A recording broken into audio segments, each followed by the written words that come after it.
Our next panel, we have Sustainability and Food Sovereignty in Action. The presenters are from DAINA. Aspen is the Sustainability Coordinator at DAINA and the recipient of the Phoenix New Times 2023 Best Bartender Award and Bombay Sapphire's 2023 Most Imaginative Bartender Award, presented by Tales of the Cocktail. Danielle Goldtooth is Danae, mother, mixologist, farmer, and forager, and the owner of DAINA, a company that sources ingredients from DAINA farms, local agriculturists, and indigenous suppliers. And finally, we have Chef Alan Moore, a father, chef, farmer, rancher, forager, and the executive chef at DAINA. So please welcome them. Do you want to put it? Or? Thank you. Our new clicker set up. Go over there. Okay. Amazing. I do have a quiet voice. If you can't hear me, just say be louder. Again, I'm so happy to be here. We traveled all the way from the Southwest, so we're enjoying the weather. My first time here, and also we couldn't be here without another rally. That's actually how we ended up getting connected and meeting. Again, my name's Aspen. I've been in the industry for about 10 years. I've bartended in a lot of different types of venues, from music venues to craft cocktails, fine dining. I also manage food festivals. So a lot of different types of lenses that I've put on over the years. I have this cocktail picture here because this was for the MIB Most Imaginative competition in 2023. And this was the cocktail that connected us all. I was working on it, and Travis reached out to me and told me to reach out to Danielle. So that's how it all kind of started, and full circle why we're here. This cocktail was actually going to be talking about cultural sustainability and how indigenous perspectives are really the experts on sustainability, and how we can uplift those communities and really actually listen to them, because we did end up destroying a lot of the systems they had in place, and now it's time to give them back the microphone and listen. So this came from their farm, the corn. I actually got it in a little McDonald's bag. They're like, here's some corn. We talked for hours, and they're like, here's some corn. And then it turned into this amazing, beautiful journey that we're on. Our company focuses on introducing indigenous food pathways into the hospitality industry. We've recently been doing more pop-up and culinary experiences that are educational. We're shifting into some different projects that are going to help our community on a broader scale. Specifically with Native American sober living homes, we're developing programs to help transition them into hospitality careers. I'm going to go a little bit into my view of sustainability. Once I started going to school for sustainability, I'm currently getting my bachelor's. I also started bartending, so it kind of came hand in hand. It was a nice way to learn about it and also see how you could implement change. I started to make cocktails that were more about broad spectrum sustainability issues, so not just environmental waste techniques, but what can I use my platform to talk about with the drinks I'm making. This is going to be the general definition of the science of sustainability, so what you would get when you go to college for it. And there is 4 pillars. Teray touched a little bit on the human sustainability before. These 4 pillars are going to be kind of morphing over the years. When I first started 10 years ago going to school for sustainability, it was people, planet, profit, like the 3 Ps. That is what a lot of companies still go after now. But this is kind of a more full compass way of looking at it, and also can help you see what area you might be interested in sustainability. There's not just one way to it. Amazing.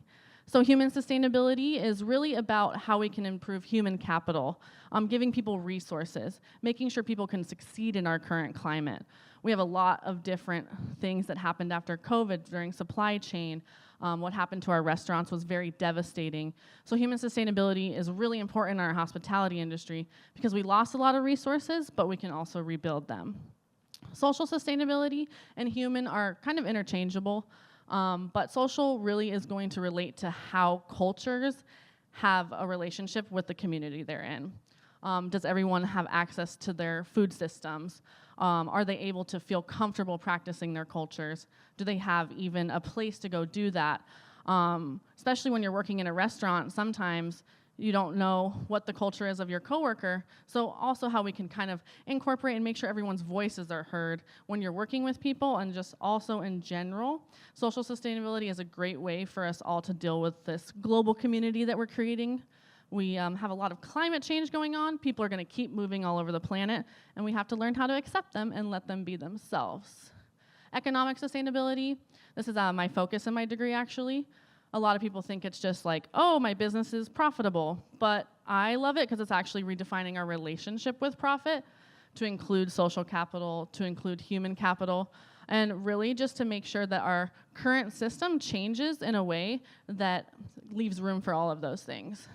Environmental sustainability is the one most everyone is commonly known for. But what I really like about sustainability is when I first started studying it 10 years ago, people didn't know what it was. I'd be like, oh, I'm getting my bachelor's in sustainability. They're like, what is that? And now, at least, it's a conversation that most people are talking about, and it's moved very quickly.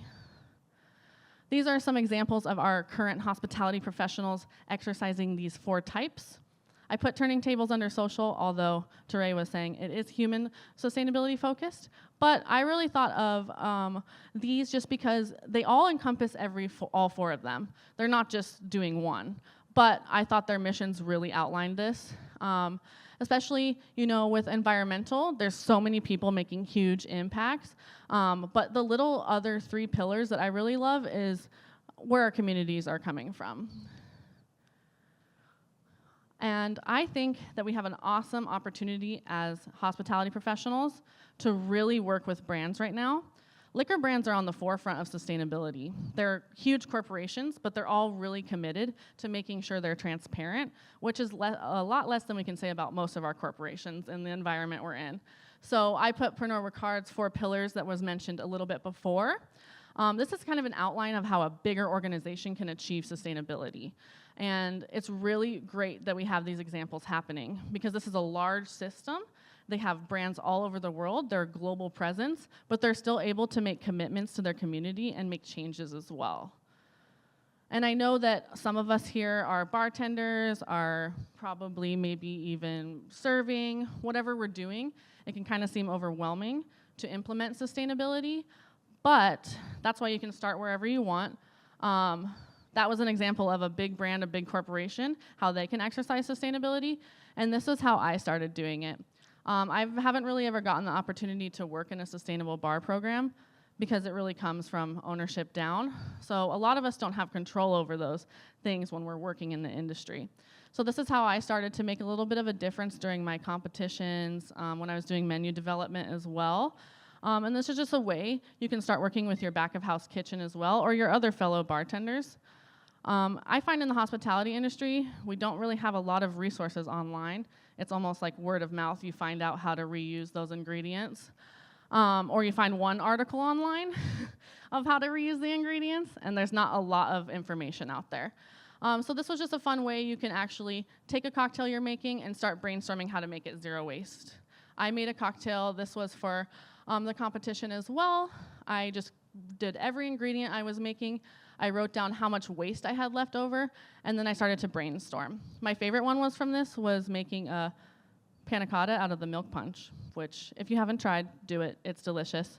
I'd made a non-alcoholic milk punch, so I was able to also keep the dessert non-alcoholic. And then also I created a glass art program with this, and we used all the bottles from the cocktails to make earrings and sun catchers, and I worked with local artists to do that as well. And I just did this on my own. I didn't really have a bar program to do it, so you can really start anywhere. In general, if you want to start taking a look at sustainability, it can seem kind of sad and depressing, but I was telling Cheyenne how I love how everyone in a room that is sustainability minded is always really positive and negative at the same time. It's a good balance. I also think that the hospitality industry gives us a lot of critical thinking skills, so we're perfect for sustainability. For me, sustainability is possible. It's not a very new concept. Just a couple hundred years ago on this land, indigenous groups were actually had attainable sustainability practices. It was already existing. It was destroyed within, a decade or two, but that doesn't mean it can't be rebuilt in a decade or two.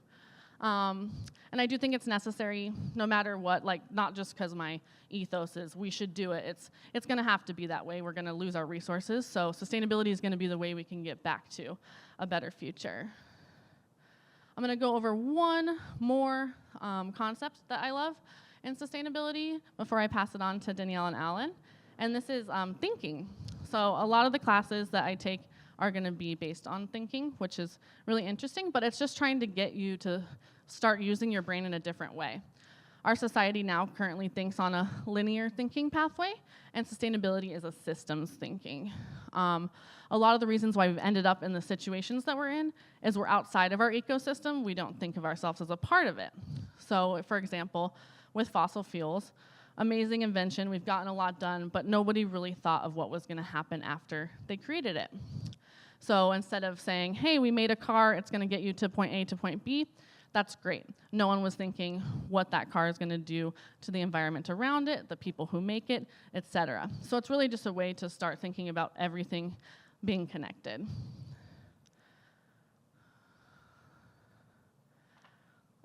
This is a definition, characteristics of a sustainable system, kind of like our ecosystem. Complex adaptive system is what it's called. But these characteristics kind of make sense when you think about it. The system's going to end up running itself, which I love, is if you create a sustainable system, eventually it just creates itself and keeps going. It's contextual, meaning it has to have a context, you have to have a reason. It's open, so inputs can come in, and also things can be taken out. It's relational, so everything is going to relate to something else in that system and have effects, positive and negative. Dynamic just means that you can't just do things one way. Adaptive means that, like the ecosystem, when something bad happens, it usually fixes itself without human intervention. And then also emergent. So the systems are going to create things, just like I think with Turning Tables, it created a program for now women or parents in general that need childcare. So it emerged a new behavior. The system that we've particularly focused on is food sovereignty. Our current food system is linear, does not communicate, and doesn't adapt, and is really independent. We don't really think about when you get an avocado, it's just growing an avocado. There's nothing else that's doing on a lot of those farms. When you grow an almond, a lot of them are just growing almonds. They're not really contributing to the system around them. In food sovereignty, you get all these sustainable characteristics back. And really, it is a community that we're creating. And I'll have Danielle and Alan talk a little bit more about that.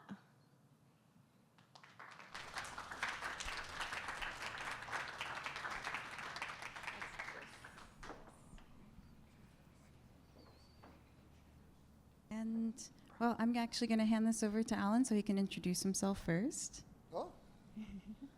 But I will keep the controls of this thing, or else he's never going to be able to do this. No, you're going to need to keep it the whole time. Hi, my name's Alan Moore. I am the executive chef for Deet in the Culinary. I'm also the head farmer, the head rancher, the head butcher, and a professional in-law. And soon to be an educator. That being said, I'm going to get into a whole lot more of what I do for the company and for the community here in just a moment. Right back to you. And yat shik aro shidina Danielle Goldtooth inishya. Sheya nan ejitka chin inishla. Natlana bashichin sanchikin dashiche natlan dashinale. Welcome everybody. Thank you so much for taking out the time and the energy to come out to talk about something that is something that we have engulfed our lives in. I'm Danielle Goldtooth. My clans are Red Running into the River. I am also half Oglala Lakota Sioux, and my maternal grandfather is of the Honeycomb Rock people. So a few different things. If I have relatives out there, hello. And if I have relatives out there, hello. Thank you. But what we're really trying to do here at DNA is we are, let's see if I can get to the next slide here. just a few little examples of what we're up to over here. We've done a few, we host people over at our farm on occasion. Terrascope, MIT came out a couple of times to check out the farm and see what we were doing, especially at our very beginnings. But as Aspen said, the main thing that we focus on is our sustainability efforts and food sovereignty, food pathways. This isn't working for me right now. Oh, there we go. We're great at this. Sorry, we're an awkward group of people sometimes. But we're focusing on food sovereignty and connecting people with where their food comes from. And this is especially something that we really enjoy doing, in part because we don't really think about where our food is coming from anymore. It comes from the grocery store, and that's where the usual line of thought stops. And in that linear type of thinking, we're not thinking about the greater picture of where all of these goods are coming from, what part of the world they're coming from, where in the agricultural landscape that these products have been able to travel from and for. And if we're forcing environment in order for them to be able to be cultivated, to be brought over to our bars or restaurants, any of the places that we're doing in hospitality. And so we have to use our imagination to be able to step forward. And sorry, guys. It's there, right? Yeah. Oh, okay. There you go, Aspen. Please, thank you. Sorry. But one of the biggest inspirations for the ideas that we have are coming from our past generations. Ahojit ego is a cornerstone thought process from Dine philosophy. And what it is it's the literal meaning of it is up to you. It is up to the individual. It is up to the person who is looking themselves in the mirror to be able to continue these food pathways and to look for better ones. Over here on the left-hand side is my great-grandmother. She was an amazing food sovereignty advocate before that was actually a term. Food sovereignty, the name itself was coined in 2005, the year that I graduated from high school.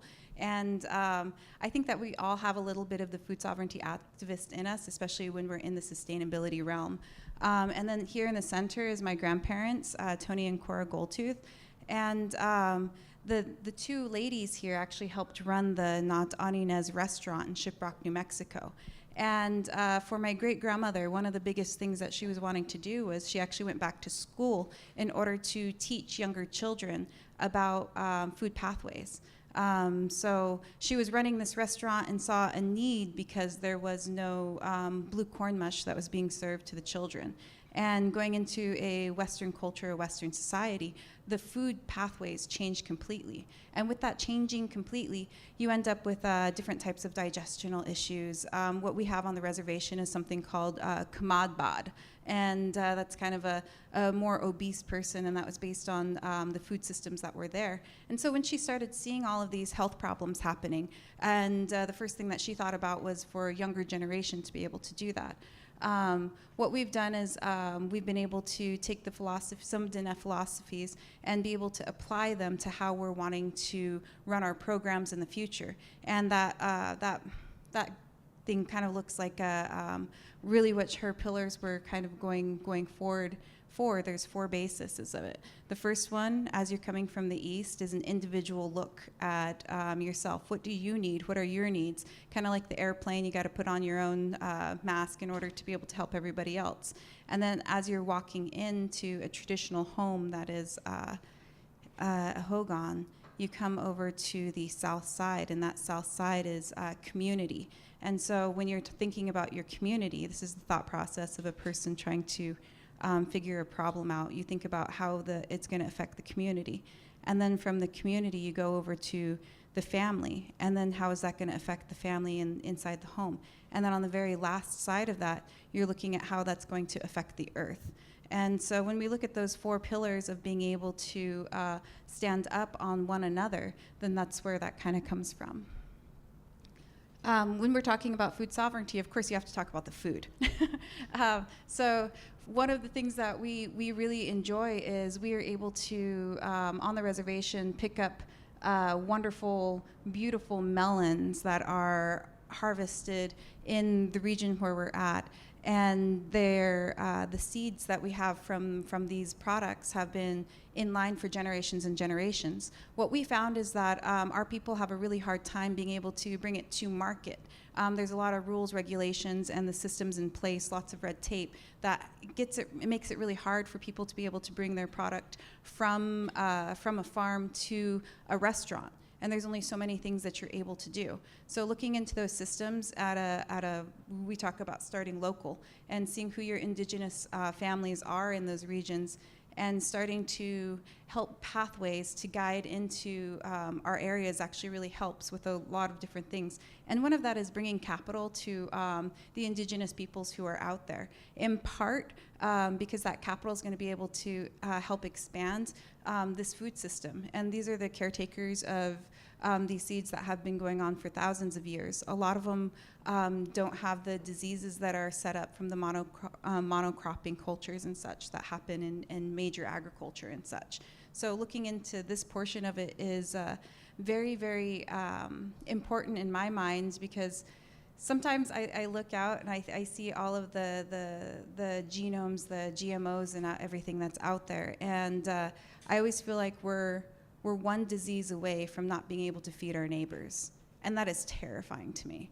As somebody who comes from hospitality, somebody who wants to be of abundance, you have this thought, and the heirloom seeds and these types of things are going to be much better, not just health-wise, because they are known to have higher nutritional punches and packs when you're getting those in there for people to eat and such as well. And so this over here on the right side is actually something that we grew. It was last season. We're having a really bad squash bug problem this year. We got no squash. It was terrible. But okay, we can go to the next slide. Thank you. Here's a few examples of the cocktails that we've been able to create utilizing the systems that we're starting to create. And a lot of it is we're having to do a little bit of research base. And that's because food systems, traditional food systems for indigenous people have been decimated. In part, if you look up hashtag Every Child Matters, you'll find boarding school children from the past. And this was an epidemic where knowledge was lost because of the boarding school systems. And when we have that knowledge lost, there's a collective knowledge that we do not have anymore. And this was generations happening for generations and generations. And so to be able to present cocktails at the level that we have been able to do, and with the people who have been able to do it, is really a step in the right direction for anybody who's indigenous to be able to enjoy, imbibe, and to take a lot of that cultural, what is the word for it? Sorry, guys, I get a little bit sticky with my words sometimes.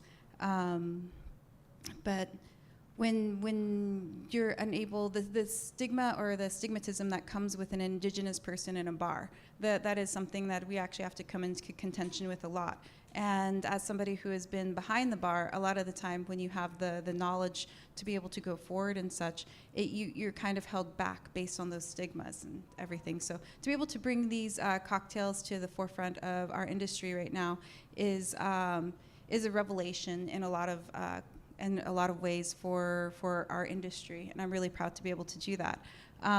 Left-hand side, we have a few of the forage cocktails that we're able to put together. That's actually a barrel cactus. The center, there was a article last year for Tales of the Cocktail, and if you look up the Native Heritage Month, you'll be able to read a little bit more about that cocktail on that side. And of course, utilizing different all parts of the plant and the product that we're using is a huge thing that we're wanting to do. My favorite thing and a great example of that is actually the center cocktail here. Alan was doing, what are they called? The citrus supremes.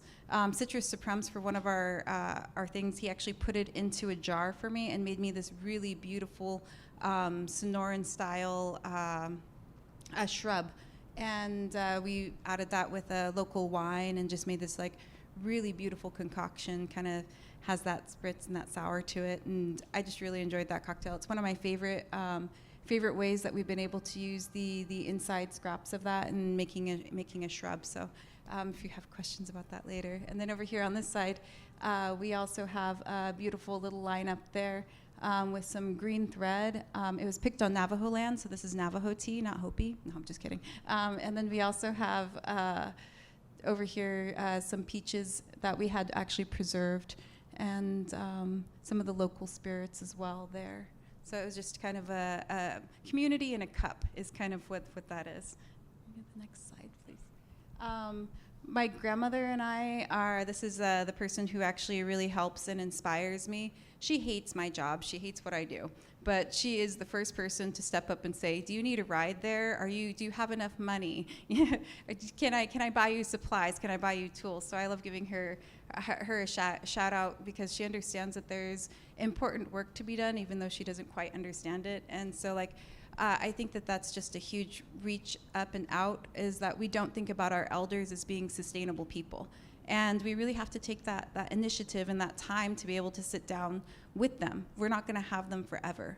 And to be able to cultivate that relationship and to ask what it was like during their time and how they were able to overcome some of the sustainability issues that we have now. Like, plastics weren't a big thing with her when she was growing up. There weren't microplastic kind of issues. And so to be able to say, how were you getting all of these seasonal foods and getting enough of what you needed? And for my family, the answer was actually canning, which was really cool. Go to the next slide. That picture didn't, there we go. So we actually I wanted to be able to give everybody a little bit of information to go forward for yourselves. Canning is one of the things that I really enjoy doing. You might not be able to do it in a bar program, but you're always able to do it as an individual. And this is one of the ways that I do this individually for ourselves and our family, to have better and more access to better foods. And so I like sharing that. There's a USDA guide to home canning. And the other thing to say about that is it is safe. You should be able to do this. And it isn't hard, especially the water bath. You just need water, a high enough acid concentration, and a can, and you're ready to roll. I mean, it's really, and it's a lot of fun. Like, bring a few people over together. We've done this as in workshops and such, and this is actually something that we teach over at the farm, to be able to help people be more self-sufficient, to be able to help people be able to have that nutritional value all year round. Here's a few examples of the different ways that we're doing some of the home situations. Over here, we actually made a syrup out of peaches, and then this was a little peach harvest here.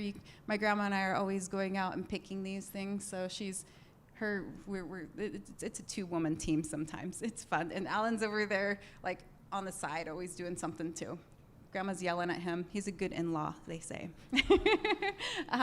But these are just a few examples of how, another few examples of how we're able to go forward. And to mention, most homesteading laws will allow you to buy jellied items from people at farmers markets and such, and use them in your restaurants. But make sure that you're checking your local policies on homesteading laws and what you're able to get to and from farmers markets and such. Just be a little bit careful on that, because there are things that are being sold that are meant for personal use that sometimes end up in our restaurants, and I think that's just something that I wanted to mention just a little bit. So keeping up with our policies is one of the easiest ways that we're able to help contribute, and then also seeing what we can change and help change. Policy work, I think, is something that we never expected to have to get into. And as we're going through and finding that there's things that we're unable to do in our programming and trying to figure out ways that we can still incorporate them, because we're looking at a large picture. Because it's a community food sovereignty, we're not just looking at to sustain ourselves, we're looking to sustain a community. One of the other ways that we had done this, yes, we did chickens from beginning to end. In Arizona, you are able to do, I think it was 20,000, 19,999 chickens for sale to the public. We did 500. It was a lot of work. But so what I think, seeing your food is one of those things, especially when it's in a living, breathing form. And it's a part that we haven't been able to face in a couple hundred years, and it's not something that we face on a regular and daily basis. And I'm actually going to let Alan take it away from here, because I did the chickens and such, and I helped with the butchery, but he is I was the slaughter woman, but he was the butcher, and this is more of his realm now that we're getting into the ranching, because he loved that. I love the farming, he loves the ranching. Those big animals scare me. Thank you. Hello. Welcome back. So really quickly, right now we're going to go ahead and pass out some baby little mini tamales. I want to explain this just a little bit. But before I do that, I'm going to back up, and I would like to talk a little bit about our origins. Danielle and I met at the Bread, Fruit, and Rum Bar. Through the past, you know, that's where industry love really needs to begin, or else it's not real. The Bread, Fruit, and Rum Bar was Danielle Leone's sous chef. That's really where Farm to Fork started hitting home for me.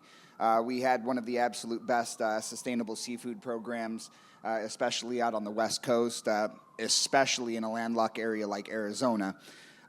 Again, that's where we met, and right after our breadfruit times, we just kind of snowballed out of control.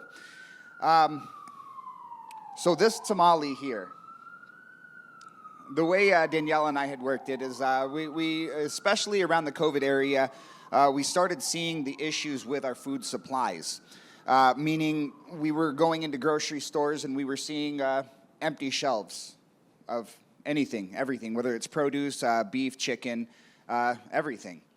And we were very confused as to why. So we wanted to get down to the nitty-gritty. We wanted to dig in. We wanted to find out what it actually took to produce this food and then get it to market.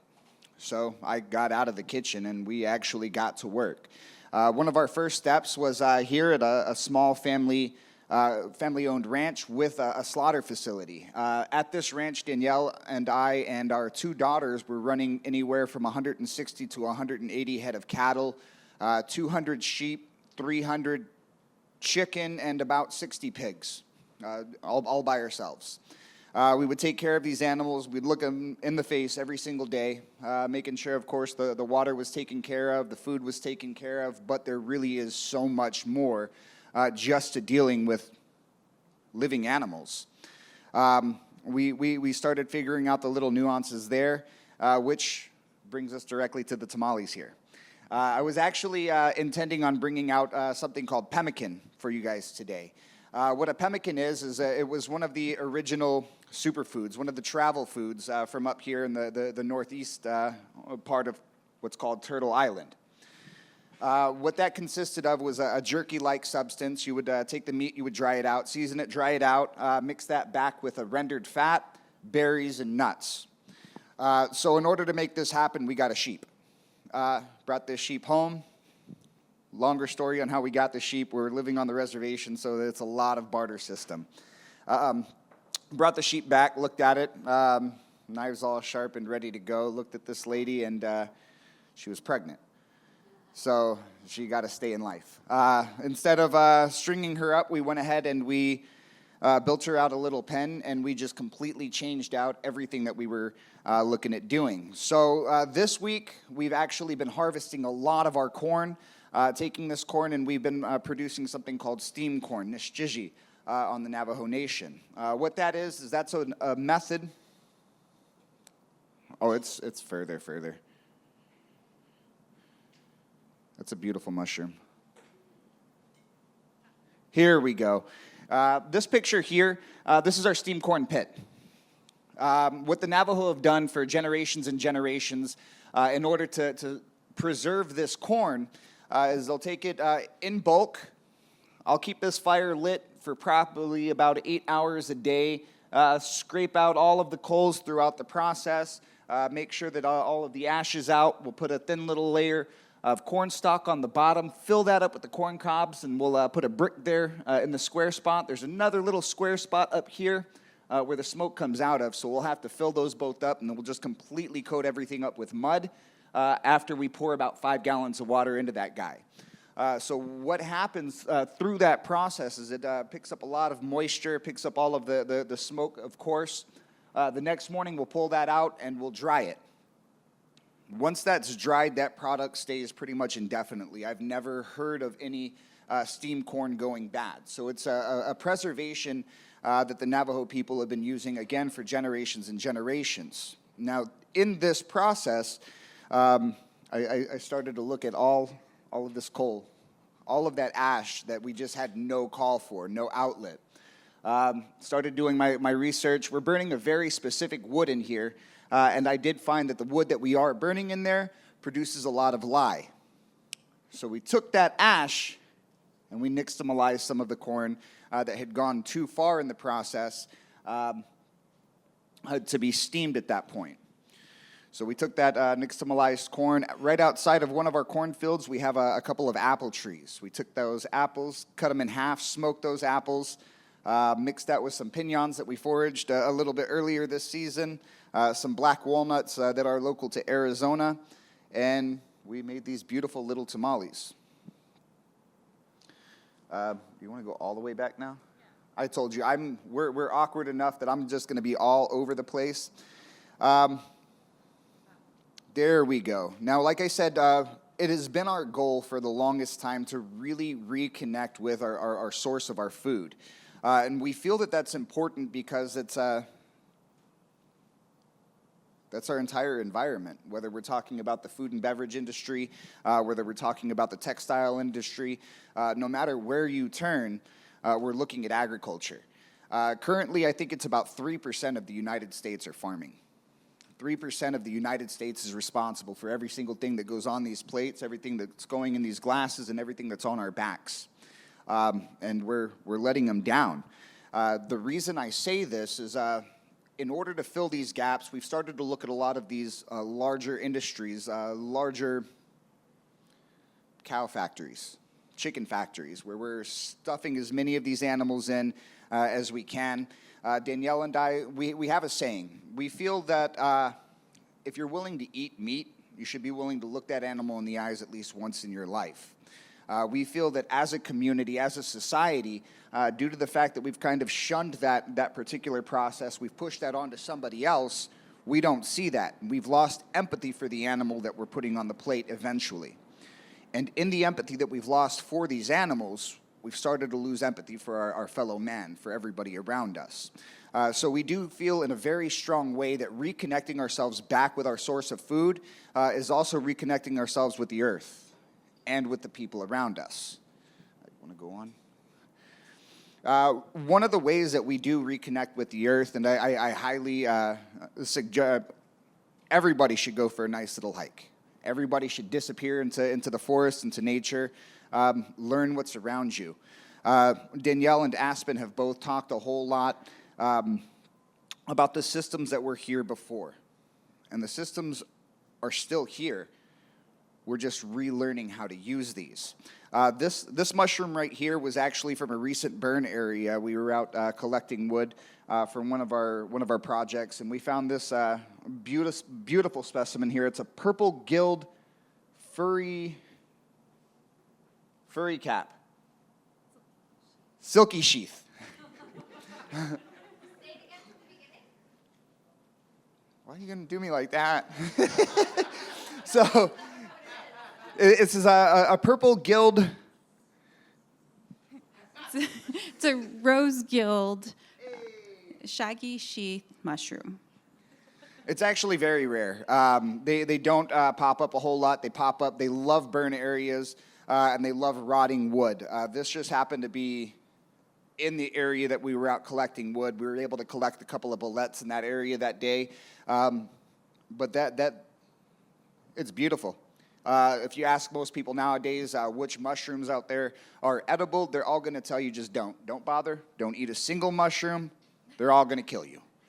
What's the next one look like? These are wolfberries. These are one of my absolute favorite trail snacks. Whenever we go out, we love to take our kids, and that brings me into the next generation idea of everything.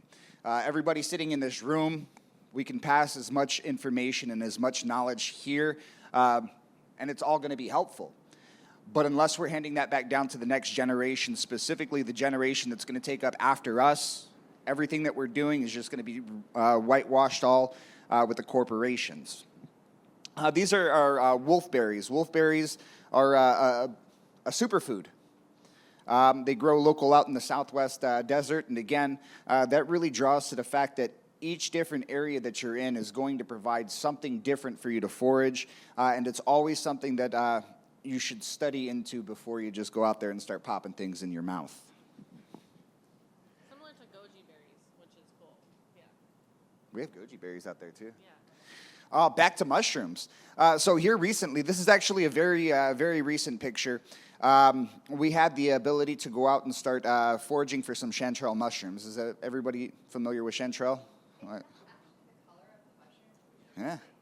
That first picture right there, that's out there. We plucked it out of the ground and took that picture. Yep. That's And they smell like apricots. same color. We were able to go out there and source these beautiful chanterelle mushrooms. These are going about $80 a pound right now out on the market, but they're growing wild. And we really feel that connection with nature, the connection with your local farmers, the connection with your local ranchers is really how we can have all of this back on a plate. When we're looking at this next picture here, could you go back just one? This next picture here, this corn down here, we were at one time able to grind our corn down to be able to use as a grit. That's a chevre grit down there on the bottom. We made a nice demi-glace with the mushrooms and some peaches. Everything on that plate was locally sourced. Not a single item on that plate was sourced from a store. We just want to show that it is possible to provide these upscale scenarios without having to use a single thing from a store.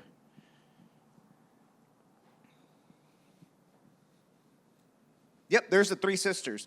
When we're talking about agriculture, Danielle touched a little bit on the monocropping and the different types of issues that you would look at there. I talked to you guys a little bit earlier about the fact that I also do a lot of farming. I keep the calluses on my hands.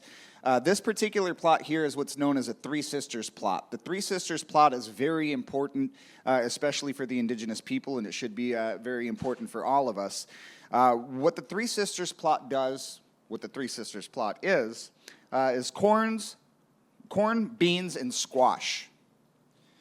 The corn provides a trellis. It provides stability. It provides shade for the other two sisters. The beans are putting nitrogen right back into our soil. That corn sucks it up. Those beans put it right back in. Those beans are going to crawl up the corn. They're also going to squash down some of the other weeds, keep those from being able to exist as much as they'd like to, as well as a squash down on the bottom. The squash is a whole lot like a cover crop. What that's also going to do is that's going to push more potassium back into the soil.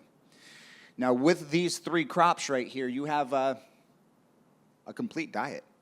You're able to sustain yourself and a family with just those three crops. Now, I know that out here in an area like this, you don't really have a whole lot of space for a lot of gardening, and that happens. We have been tinkering with a lot of different ideas on how to make a lot of this work right inside of your living room, right outside of your window box. And so on and so forth. Now these This is an anasazi bean. We were able to take this, we turned that into a sweet hummus-like consistency. We took some of the corn. That corn we turned into a corn cracker. While we're talking about waste and being able to use it, during my time at the Breadfruit, the chef at the time looked at me and she was trying to figure out how to alleviate some of the scrap that we had. One of those was bell peppers. We were making a lot of Brunoise bell peppers for a particular dish, and we just had no use for the tops and the bottoms for them. So I had a great idea. Let's just go ahead and take those, roast those, take the roasted bell peppers, throw those into a syrup, put it into a cocktail. Once we have that syrup, we still have that red bell pepper. We top that with, this right here is the husk from the bean, a younger bean husk. We pickled that, and that is barrel cactus seeds right there on the top of that. What do we have next? Right back to our nixtamalization. And this is steamed corn. Nixtamalization, steamed corn, doing a lot of stuff with corn.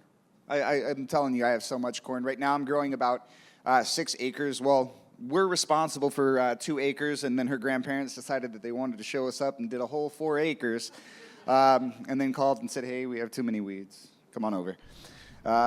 Mind you.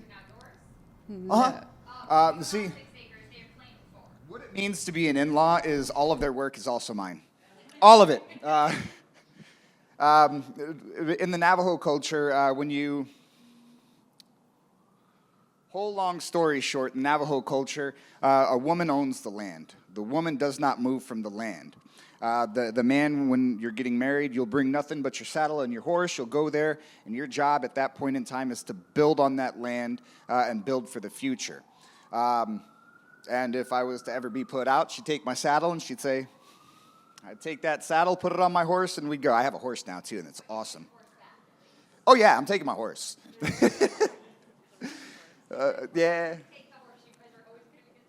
Oh, no, she's not letting me go. This is a couple of different examples of community food sovereignty in action. Community food sovereignty is, that's our heart and soul. Danielle had talked a little bit about it really has consumed us.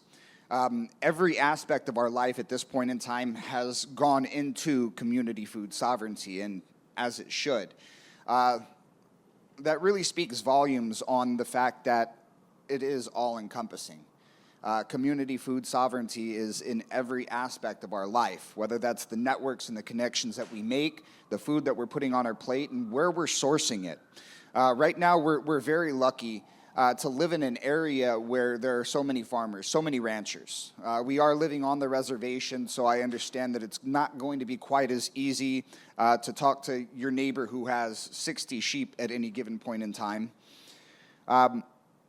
But those connections have become very important for us, and those connections do exist absolutely everywhere.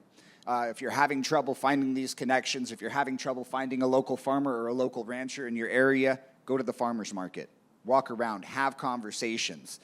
You find somebody with a product you like, a product you love, stop and talk with them.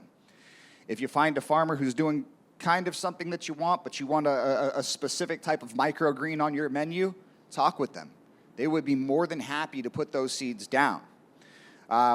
That's where that social and that human aspect comes in as far as what it is that we do here. What other slides do we have? Awesome. I think this last slide here is really to talk about the mitigation of waste. We don't see waste. We don't see junk. We see unfinished projects. I'm always like, after we have waste, I'm always like, we could put it in a cocktail. It's some weird thing. I'm like, let's put that in a cocktail. So it's just a fun little thing we always, yeah. You'll have to have one of my vinaigrette cocktails one day. While we were canning the peaches, this pinkish liquid is what came out of one of those jars of canned peaches. We did actually put it in a cocktail. That juice, 9 times out of 10, would just go straight down the garbage disposal, never to be seen again. This is the bell pepper syrup that we were talking about. It's one of my absolute favorites. If you have an opportunity, play around with that idea.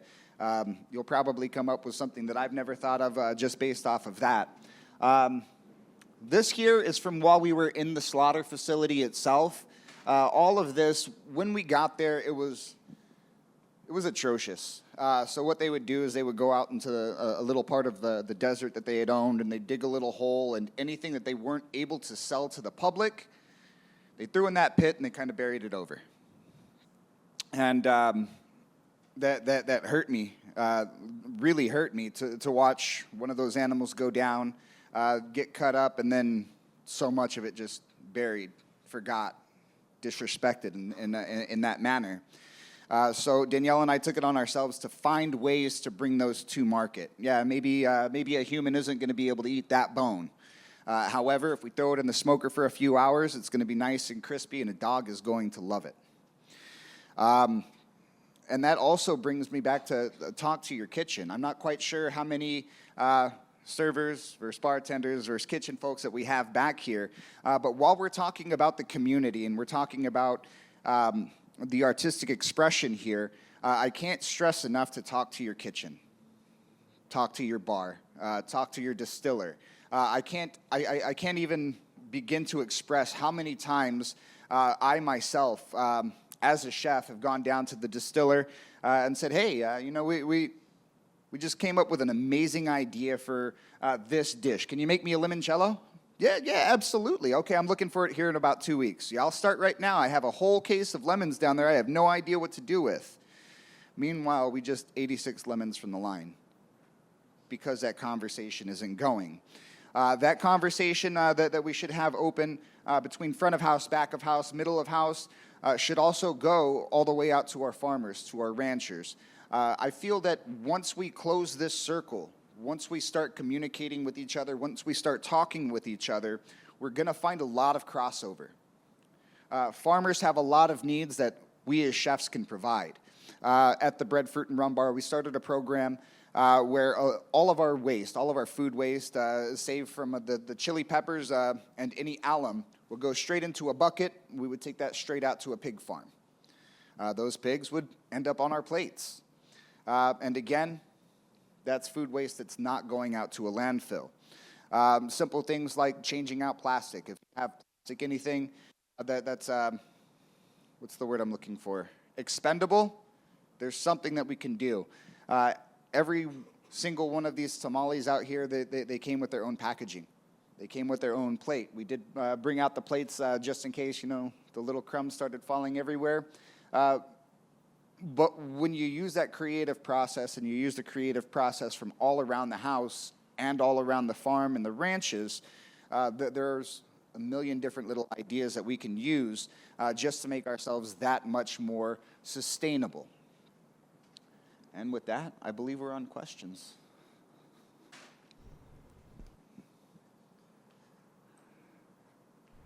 Yes.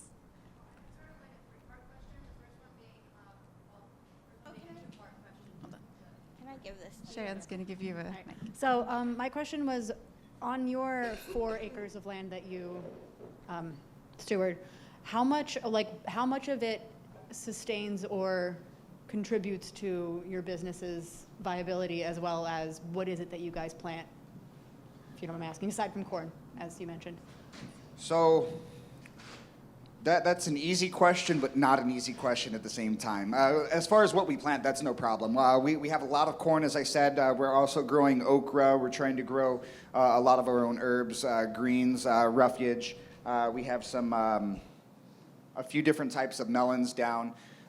Things that appealed to us, things that we would want to play with, either in cocktails or on a plate. Now, as far as how much of that we put on a plate, that's where it gets a little bit rough. Everything today was from our farm or freshly foraged. But what we like to do is we also like to reach out to other local farmers and other local ranchers. We can't do it ourselves, and we know this, nor do we want to. Because if we decide that we're going to grow 100% of our own food, we're not helping lift other small businesses up. We're not looking out for the small ranchers and the small farmers in our local area. But currently, we are able to put at least 40% of what we're able to grow onto those plates, and that does bring into account, what was it, the 40s or the 20s? 40% of the plated food. I think about 40% of the plated food.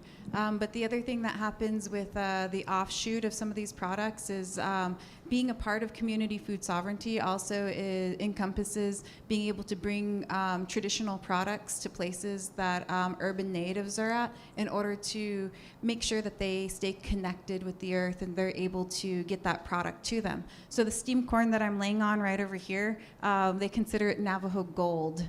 That's kind of the phrase that we use for it sometimes. But what we did this past time, actually right before we came here, is we did a big batch of steamed corn, and we brought about 100 ears of those down to the Phoenix greater area to be able to sell to the public. And that was in part part of the food sovereignty system. So some of these things are allocated for different parts of food sovereignty, and the restaurant is only a part of that. So doing about 40% of that on the plates gives us a nice wiggle room to be able to include other indigenous artisans as far as the agricultural realm's concerned, and then to be able to make sure that the public is able to stay in contact and in connection with our culture and our histories.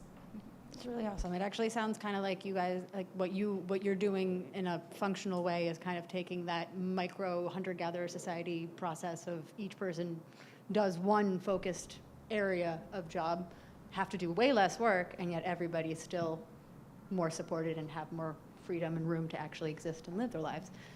But my second question, well, the third part to my question, I guess, would be, so aside from companion planting and permaculture practices, what kind of functional permaculture practices have you integrated to kind of like offset different harms that come from an abundance of like tomato with nitrogen leach off and all of that? Like, what kind of tools have you found were able to be feasibly integrated into doing it in a more larger scale, I guess? So, again, easy and a hard question all at the same time. I love it. Our current field that we're at, we just took our current field over. This is our second growing season. When we got out there, that our soil is very, very alkaline based, very salty. So the pH level is not anywhere near where roots enjoy being able to soak up the nutrients and whatnot. So the very first thing that we have to do with disrupting the soil as little as we can is find a way to amend the soil. Simply put, that soil had been abused for about 20 years before we got there, and that's why it had still been on the market, so to speak, when we did get there. Of course, we do the companion planting. One of the biggest, we call our waffle garden right now. This is near and dear to our heart. My 17-year-old son and I, we spent the very beginning part of this summer digging up a well by hand with shovel. We got down into our little swamp area and we kept digging until water just kept filling up. We took that little well area right there and we expanded into 2 different little retaining ponds, put some fish in there to help mitigate the mosquitoes and whatnot, and then accidentally ended up with some ducks that we threw down there, kind of pinned up, holding those guys down there. They're helping the fish, they're helping the water. All of the fish and all of the water is then pumped up into 2 little water towers that we had built that goes right down to what we call, again, our waffle garden. Currently, we're using a very mashed up system. We're using a little bit of Papago, Hopi, Navajo dryland farming techniques. What the Hopi would do is they would dig their seeds all the way down, very deep. I'm sorry? About a foot down, they would dig these holes out and plant the seed a little bit deeper. What that would do is, first off, that would allow the seed to get closer to the water. Now, as that seed's coming up as a seedling, that hole is going to block off all of the wind from blowing that entire plant down. The Papago way that we've done this is we've done this in a waffle garden a waffle garden grid system. And then we put stones around that. And what's that is doing is that's allowing us to prolong our growing season just by a little bit. That pushes a little bit of the heat in towards the plant that's, again, deeper so it can get closer to the water and staying out of the wind. What this is doing, I'll be honest, that particular plot it's not producing a whole lot. We're just pushing the water up, and we're amending that soil. I think out of 152 plots, I think we've got 5 cobs of corn so far out of it this season. And that's okay, because this, again, is just our second season planting on that particular plot. As soon as that corn's done, we let it sit. It ends up dropping down. That's adding organic matter back down to the soil. All of the nutrients from the beans, from the squash, and from the corn is just going right back down. Does that more or less answer?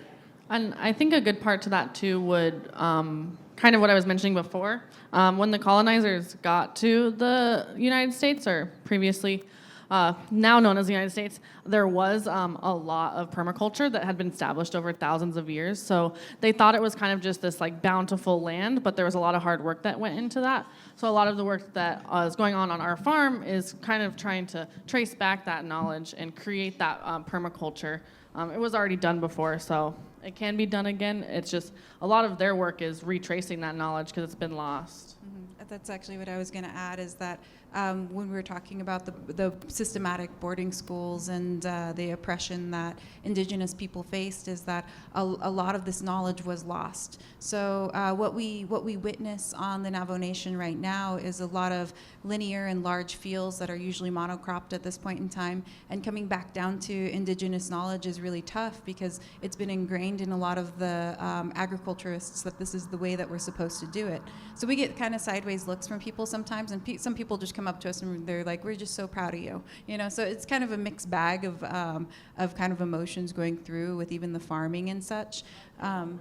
Yeah, it's not going to work like that. We hear this a lot, but I think the other part about what he was talking about with the irrigation system is that when you're going to your like local land grant office is an amazing place to be able to learn a lot of these things. We use land grant resources a whole lot to be able to check soil samples and to be able to utilize the resources that we have available to be able to help mitigate these types of situations. And then also talking with our USDA where it's appropriate. We don't like to bring a lot of governmental situations in, but when it comes to being able to find the capital or to be able to find a system that's going to work for us in our region, that's kind of the people that we lay upon. All right, any other questions? Yes.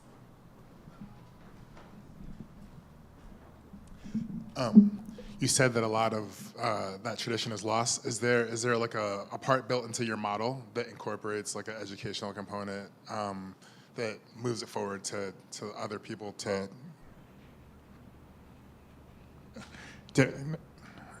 is there educational component that builds in other? Did I get something wrong? Yeah. We have a new program that Danielle's going to talk about that we're implementing. Previously, though, we have used our culinary experiences as an educational platform. So we'll do pop-ups. It's a kind of part panel, part 4-course, 5-course meal. So that's a lot of how we are educating our community, and that's how we started. So we'll do those dinners, have a little discussion, and then they get to eat the food that we're talking about. But now we're going into some more community work that Danielle. So there's a few different things. We're reaching out to elders in our community who remember these techniques and such, and a lot of them are having to reach back. I mean, a lot of our elder farmers are 75 plus in my community. So being able to access them first and foremost is one of the approaches that we're taking. And then the other thing that we're doing is we're starting workshops to work with our youth in our areas. We're working on an apprenticeship program for people to be able to come onto the farm for a 2 to 6 week period, depending on what our curriculum starts looking like. We just actually started this initiative not too long ago in order to start spreading that knowledge as far as what we've learned growing, how to do the traditional knowledge that we've been able to do, and to bring kind of the food sovereignty circle full circle. We've been in this R&D project of ours since 2020, so we're coming up on our 4th year. We're hoping to implement a lot of our knowledge in our 5th year, and that was kind of the intentions of it. Our actual intention was to have a brick and mortar on our 5th year, but what we found instead is that this education and mentorship is really necessary, especially after 2020. We were a part of the Corn Gathering Conference in Shiprock, New Mexico, which happens every 2 years, part of the planning committee, and I took over on the youth side of that and moderated a panel. And one of the things that stuck with me the most was that one of our young people from South America, who is also a corn keeper, talked about how he wasn't feeling ready to be a mentor. He says, I'm so young, and because of COVID, and COVID really actually literally killing off a lot of their elders in their community, he became the elder who had all of that knowledge and the way that people were speaking, because he knew the language as well. We have a lot of language barriers in our indigenous communities, again, from the boarding schools and such. So a lot of our elders and a lot of that community knowledge is almost lock and keyed away because we cannot communicate based on the fact that I only speak English or I'm considered a latent speaker. So these types of things are having to be culturally appropriate to be put into written word and then to be able to be translated into what we're wanting to do. So there's a lot of work that we're having to do involving language as well at this point in time, and that's a necessary step before we're able to actually push forward. But our hope is within the next 5 years we're able to push forward a really great apprentice project for Indigenous youth in the Southwest to be able to relearn some of these traditions.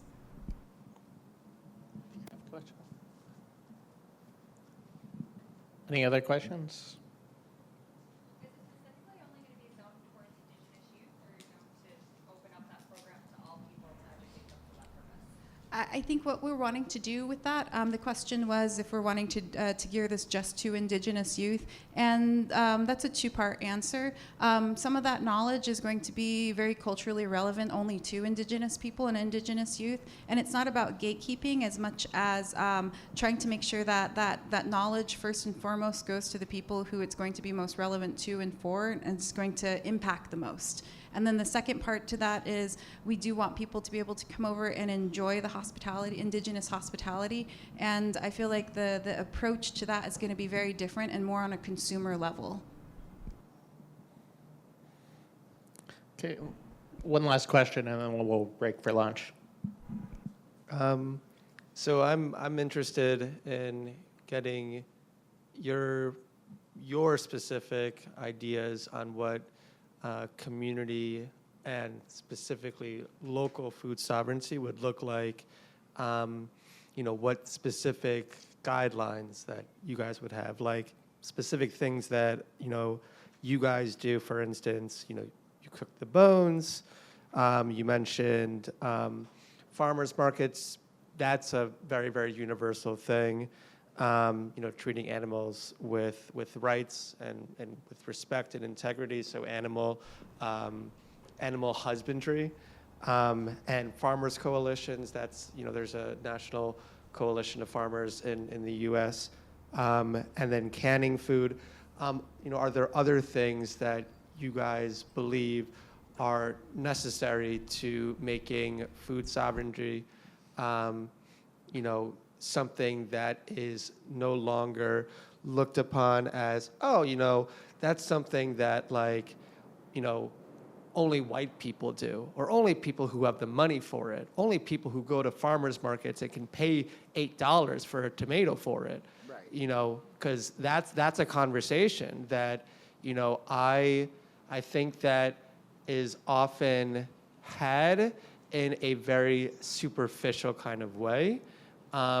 And that needs to be had in a way that is very inclusive, and that's very, very honest and reasonable among pretty much everyone. It's a very good question, and I would like to start off by saying that question actually comes from 2 different worlds. That question comes from the agricultural world and then the capitalist world. And those two have absolutely got to start working together because, well, we all need money.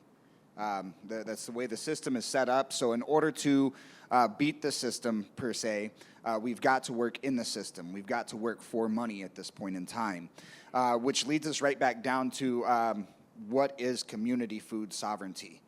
It really does take a community. We had talked about back in World War II, every single household had what was called a victory garden outside. They would grow a nice array of crops, and their neighbor was growing something different. The neighbor right beside that was growing something different. They were able to barter and exchange for what they had too much of and what they didn't have enough of. Right now, we have a good friend. I don't know what the cottage laws look like out here in New York, but in New Mexico and in Arizona, the cottage laws tell you that you could raise X amount of poultry animals, like 19,999 chickens, and then the same amount of ducks, and then the same amount of turkeys, in your backyard. You have to get your facility checked out just once, and then you're able to process those animals right there in your backyard, label them off properly, and then bring them to market. So when we talk about community food sovereignty, when we talk about community period, what we're really, really talking about is we can't do it by ourselves. It does take you. Only you can do it. However, you can't do it all, not all by yourself. So in order for community food sovereignty to actually take hold, to actually work, we need more than 3% of our population growing our food, raising our food. We need our children involved. We need every single person really should be more involved in where their food's coming from, what it takes to put that seed down, raise that crop, harvest, and actually put it on that plate. When I don't know what a lot of the rooftop gardens look like out here. There's a lot of different hydroponic setups that you can have right in your living room, right in your kitchen, right on your countertop even. And when we take that little step just to put more of our own produce onto our plate, that's what community food sovereignty starts to look like. Then you're sharing with your neighbors, and your neighbor is excited, and he wants to grow tomatoes on his countertop. Then they're able to get their neighbor involved. What community food sovereignty looks like in our neighborhood is a whole lot different. One of our neighbors called up and said, "Hey, I have a goat that's going, his leg's not going to work anymore." Okay, beautiful. Well, here we come. Between the protein that he had there and this being in the middle of our harvest season, we were able to put out a gorgeous little curried goat right there from our own community. His goat was able to feed our family, and our family's produce was able to help feed his family and all of his workers. So community food sovereignty really does look different depending on where you are, but you have to start somewhere. You have to start where you are, and you have to start. Yeah, and I think food sovereignty in general is really taking back the power of having access to food. Food sovereignty is really about that we shouldn't have to pay for food, really. We shouldn't have to worry about where our food's coming from, that we all have the tools within us and within our communities to gain that back. The earth produces food for us if we work within the system well. And then the other part about food sovereignty is just not just the community aspect of it, but the personal responsibility that we all have to be able to feed ourselves, to be able to find warmth for ourselves. And I said it once before, and I'll say it again. It is something that is not taught in schools. It is not something that we come across in our daily lives. We have to intentionally go and find these things for ourselves. When we're explaining or even just bringing up the concept of food sovereignty, what we want you to do is be able to take that word, look it up, be able to see what other people are being able to come up with the terms, and be able to go down the line and be able to fix it into the systems that you have in your places. Like we've said, it starts ending up being with policy work, and it ending up being at a local level, getting politically involved in some places. And then the last part about it, I think, the hardest thing about it is that we are people of convenience, and we have to stop and slow down. Our earth is not something that is expendable to us. And once we put that intentionality into it and we start putting down our roots into being able to find culturally appropriate food for ourselves, finding the vendors who are being able to bring these to market. I know everybody can't farm. I wish that everybody could, so that they knew what it took to get a tomato to the plate type situation. But that's not feasible. That's not realistic. What is realistic, though, is our intentions and finding the places that we agree with and actually taking it to the markets, taking it to the places. And like you said, sometimes it's going to be inconvenient to pay that $8 for that. But that's actually the true price of the food that we eat. And at that point in time, what can we cut out that isn't going to do that? Alan and I have been living under a tree for the past summer, intentionally. And our electric bill went from anywhere between $150 and $200 per month to $16 because it's there. And we forget that we can live outside of the walls and in the confines of this Western world. And we aren't connected with the planet anymore. We aren't connected with the seasons anymore. 9 out of 10 people have something called plant blindness. A lot of people can't identify plants more than 2 or 3 on their walk to work. And that's an issue because it talks to how much we actually include ourselves in our own environment and how much we actually take ourselves away from it. And so that's really what community food sovereignty is about grounding, finding the things that are intentional, and then being able to apply those things based on the community who's surrounding us, and finding the people who are also applying these things to our lives. So it's a real intentional living type of philosophy. So, and I see people applying it every day. So I think that that's like the really wonderful part, is that we're all a part of it without even knowing it. And once we see it, we're like, oh, yeah, you know, I do that already. Like, that's awesome. So. Oh, yeah. So we're walking around New York this morning, and we found a fire lantern bug or whatever.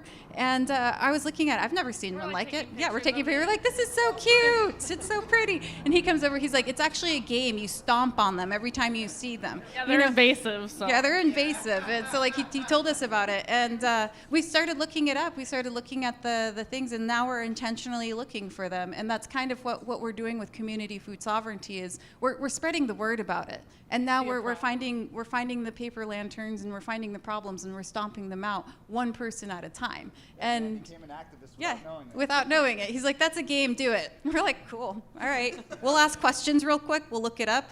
We'll see what the issues are, what the problems are, and then we see what the solution is that the community has come up with, and we apply ourselves in that type of position. So that's kind of where we are today. Thank you so much, everybody. We appreciate your time.